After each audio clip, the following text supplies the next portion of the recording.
MTZ240H12.0X4 VMF máy cắt không khí ACB Schneider. Giới thiệu: ACB Schneider dùng cho hệ thống điện hạ thế công suất trung bình, phù hợp nhà máy và công trình dân dụng lớn.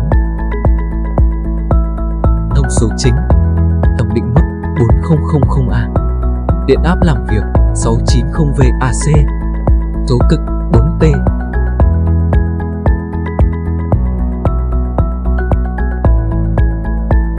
Chức năng: bảo vệ quá dòng, ngắt mạch sự cố, đóng cắt an toàn.